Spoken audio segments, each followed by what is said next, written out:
Good morning. What's up? It's your local fitness go-to girl, Fee King, the body architect.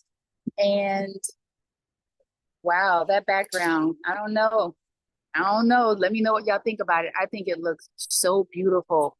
And I'm not for sure why I'm a little blurred because the background is not on blur, but that's all right. Happy Saturday. I am fresh face, no makeup on. My lipstick is just about gone because I finished 6 5-minute micro mini workouts. Six.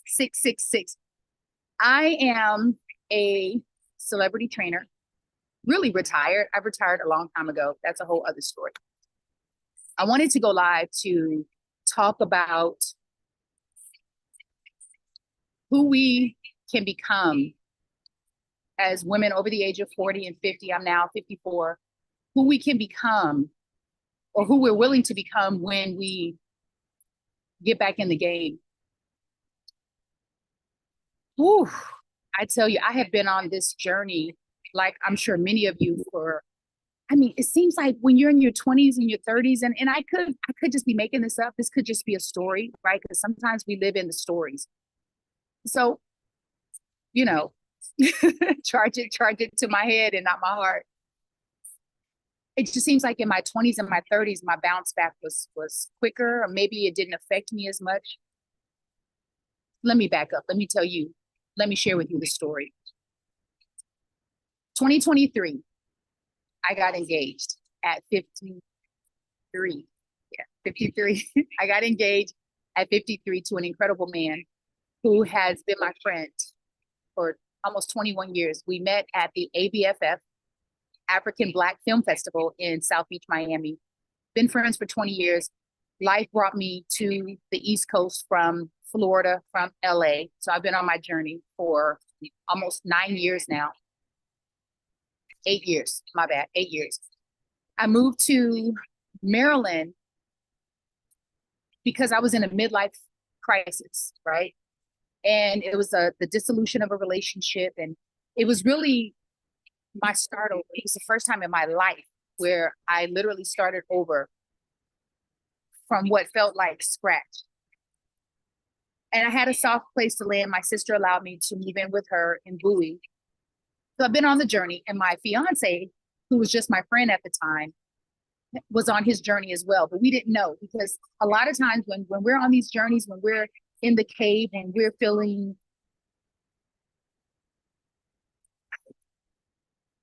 I think for me, let me speak in specifics for me, because I was feeling so much judgment around where I was and how I got there, and that I was responsible for getting myself there. And I had accomplished and achieved so many things. And I thought, I had this big life and these big dreams, and I was knocking them out, accomplishing a lot of those dreams and those ambitions, and then not accomplishing a lot, but still in the game. And then life happened. And sometimes when life happens to us, we think that it's happening to us. And then we get to be reminded that everything is happening for you. Everything is happening for your greatest good. Everything is happening so that you can rise to the top. Everything is happening so that you can learn more, so that you can explore more, so that you can go within more, so that you can really reassess your life. And that's when I was able to pivot and realize, oh my God, that wasn't a midlife crisis. That was a midlife reassessment. And I didn't learn that until 7 years later. And I'm like, man, I need to learn things a lot faster, because there are things that I want to be, to have, and give and go and see. 2023, my fiance proposed to me, and I was shocked. And I was shocked not because of our relationship, but because of where he was at the time. He had just had a second stroke. His first stroke was silent. His second stroke was considered to be a deadly stroke. Only 17% of the people who have his kind of stroke, which is bleeding on the brain, a hemorrhagic stroke, survive, which means out of 100 people, 83 people, sorry, I was looking at something, out of 100 people, 83 people who have his kind of stroke don't make it. And if they make it, they end up only living for 4 weeks after having that stroke. So I was really shocked that he proposed. I was, happy, and I said yes, kind of knowing what we were dealing with, but not fully, because you just not knowing anything about a stroke. You think, okay, we're going to rebuild. We're going to take the medicines that he's been prescribed. We're going to pray. We're going to meditate. We're going to keep working out. We're going to drink our water, and he'll get better. And he's gotten so much better because he literally was unable to walk. He had short-term paralysis. He had no memory. He still is experiencing pain every single day. So now it's been almost 3 years, pain every single day from the top of his head on the right all the way down to his toes. And yet he's still running every single day. I think it's 850 days today. But what a lot of people don't know, because I share a lot, what a lot of people don't know about our journey is when he proposed, he wanted me to move to New York. And I said, I want to, but I work in Maryland. I was doing Uber Eats, virtual personal trainer, lipocavitation practitioner on a mobile basis. I was doing wood tool therapy and massage therapy. I was so exhausted. And I said to him, I said, I will come to New York, but I won't take up residency in New York because I was scared. I was like, he's not working. And we realized that he's unemployable.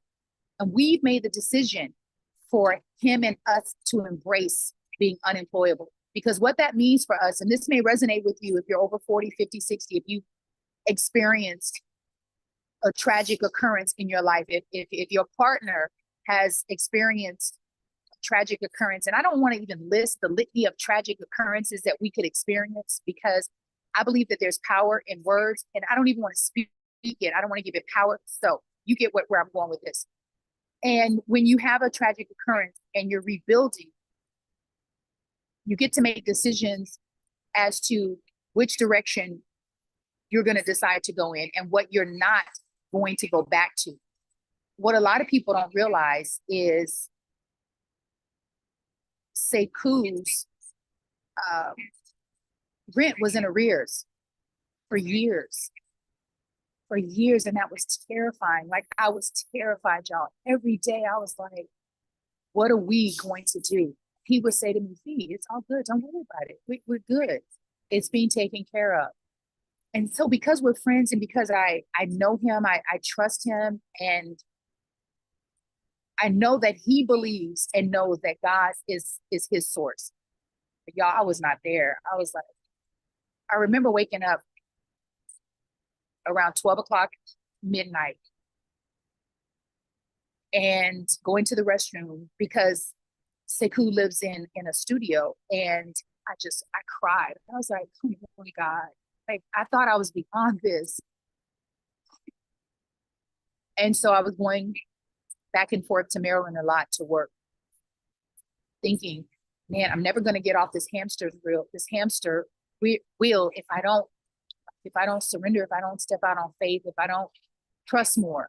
It's like, what I do. And God was like, but you don't. You think you do. Like, you think you believe in God, but you don't trust God. And I was like, what?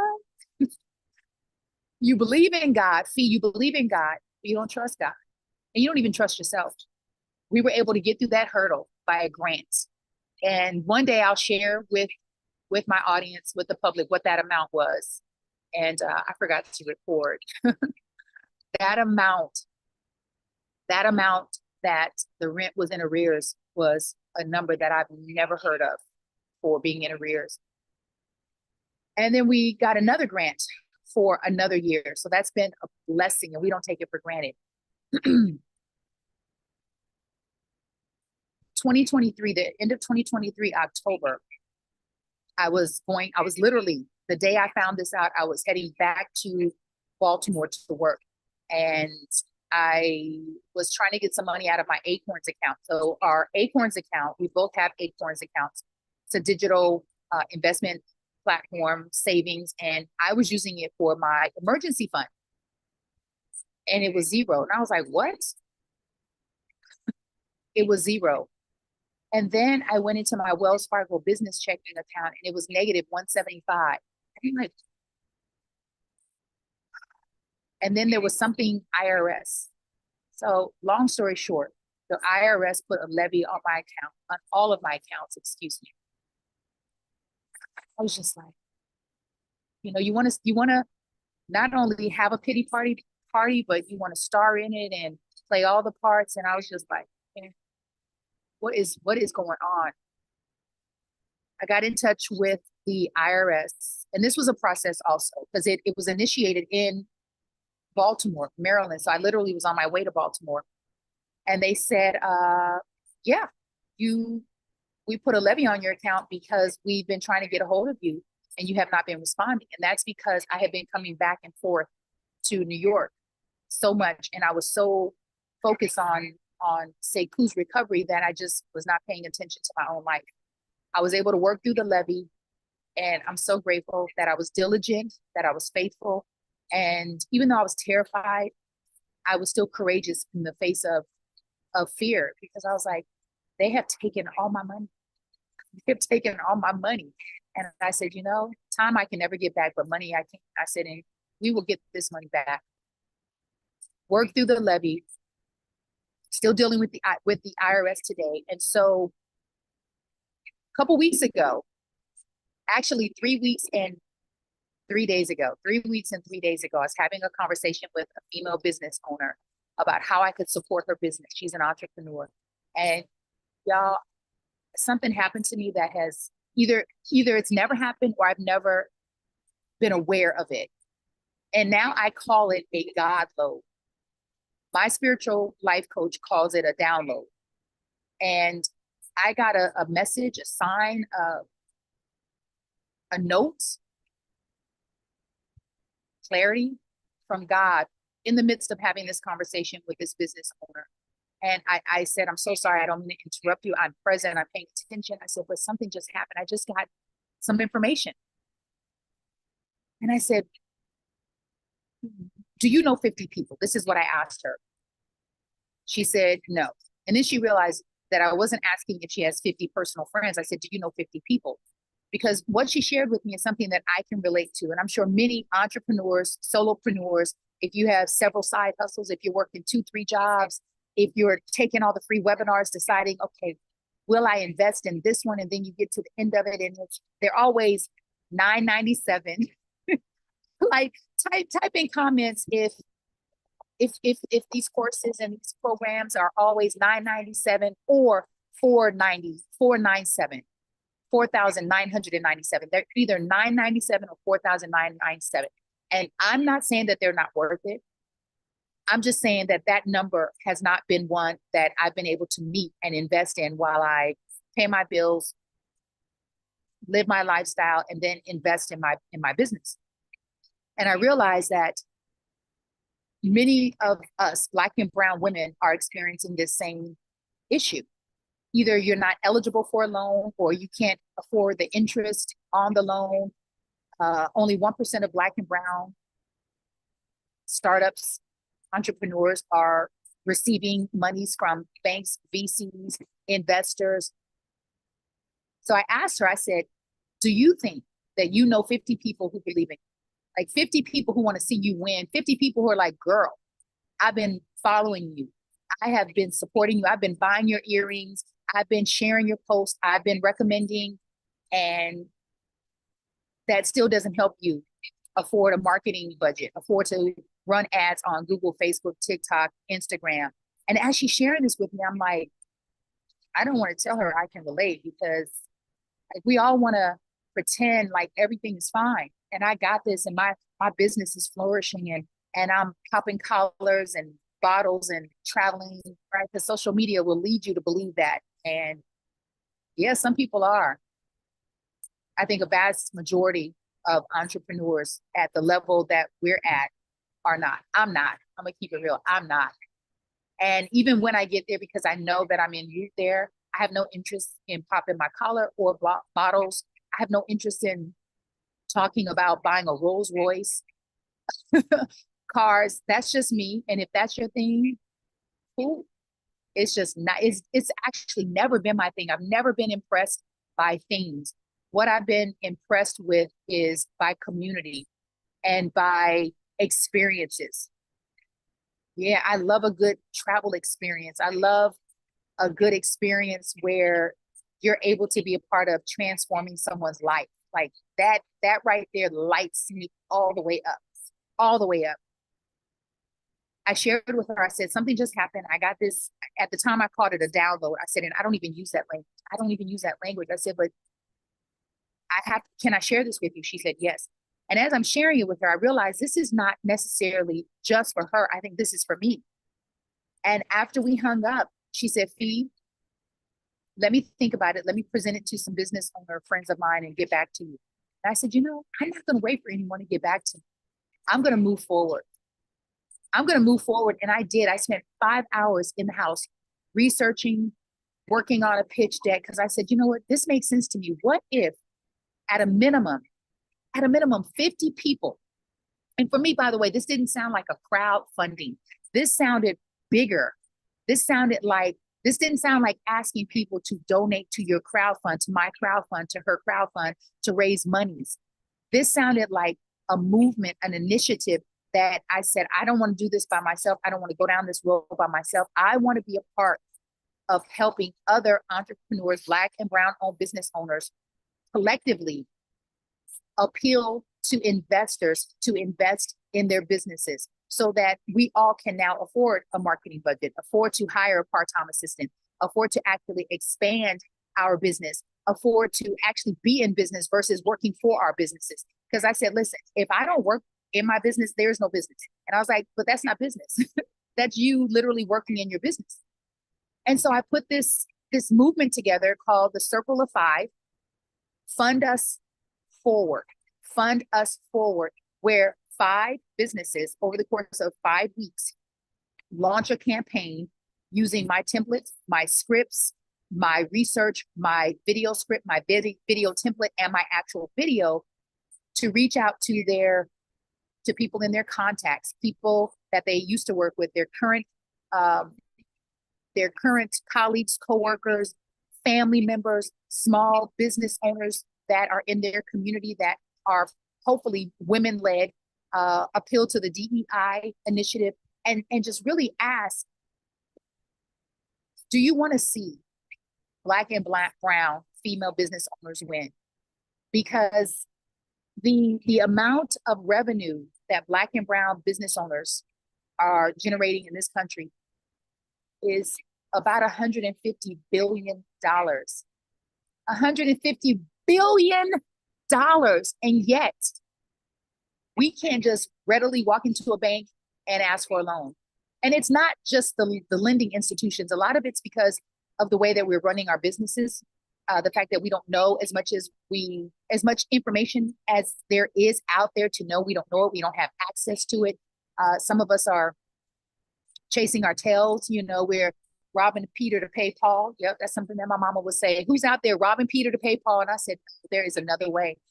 And so I moved forward with it, even though I'm terrified, even though I don't know as much as I thought I needed to know. But what I do know is I know far more today than I knew 3 weeks and 3 days ago. And I said, I'm just going to put this out there and do some Zoom conversations and see what people think. And as of last night, 5 entrepreneurs, 5 business owners said yes. And we launch next Friday, starting with my business first, Fee King Holdings LLC. And then my fiance, Sekou, said yes. Because part of Sekou's recovery is he has aphasia. And so his brain works different than it did before the stroke. His comprehension, his memory, but he got it. He was like, well, what about me? And I was like, well, I wanted to ask you, but I didn't want to overwhelm you, meaning him. I didn't want to overwhelm him because his May is already really full. His next 2 months, he just got his book in a book study. So I was like things are happening, right, for us. But we got to take bigger leaps. And we have to know that because we decided we're not employable, if it's meant to be, it is up to God and the we. If it is meant to be, it is up to the God and we. And so we're teaming together so that we can raise funds from investors, individual investors, so that we can raise funds to build out our online digital products business. And we've been taking the courses, but now we want to really invest in. So we've been taking, her name is, it's Boss Up. And we're not for sure yet if we're going to do Boss Up's program or Danielle Leslie. I love Danielle Leslie. So we're gonna look and see which one makes sense for us, because what we do is 99% digital. We have our ebooks, we have our courses, we have our workshops, but what we don't have, what we don't have is software, automation, and moderators, and an ad budget. And then the other thing that we don't have is an engine, a system to support these other Black and Brown owned businesses. So I'm sharing that today because I want folks to know what is possible for them. I want folks to support us. I want folks to support these other 4 Black and Brown owned businesses. So we have 2 African-American men and 3 African-American women who have said yes, Fee, I want to get my business from where it is to where I know it can be. And I'm trusting the process. I'm going to do my part. I'm putting in this sweat equity. And I just want you to know that today is your day, and it's not too late, and you're not too old. And most of us simply just need to know a little more, or a lot more. I know I need to know a lot more, and I'm learning a lot more. Why? Because I'm investing in me. Why? Because I'm investing in me, and I'm believing in me, and I'm trusting that God's got the will. I'm your local fitness go-to Fee King, the body architect. And I would lovingly invite you to join and support the Circle of 5 Fund Us Forward. Every funder, first funder, is going to sow into the next funder, 2% of whatever we raise. We're going to do our first 5 business cohorts starting next Friday. So we're full. And I only needed to do 2 information sessions via Zoom. And I was like, and so the thing, what I'm learning is a closed mouth don't get fed. And people are hungry and they want to know. But if you don't ask them, if you don't put it out there, how are they going to know? How are they going to know? You know what, Fee? Yeah, I need some help in my business. Like Pinky, the CEO of Slutty Vegan, needed help building her business. So what did she do? She raised $25 million. And then she just bought her business back, right? There's so many business owners who raise funds in whatever way they do it. Some have investors, some have benefactors, some have angel investors, some get loans, some get grants. We're going after that grant market, and in a way where we get to empower our community about the real deal on grants. What needs to happen though is we need more time. So if we're not hustling and grinding in our businesses, then we now have time to actually hire a grant writer, right? Money is a tool. Money is just a tool. Money is a tool that can free us up. So please follow us on YouTube, follow us on Facebook, TikTok, Instagram, Fees Fitness Over 40, Fees Fitness Over 40, Fees, F-E-E-S, Fitness, F as in Felicia, I-T-N-E-S-S, Over 40, and Sekou Writes page, Sekou Writes, and I will be filling you in every day, just about every day, a few times a week. All right, have a beautiful one. Peace.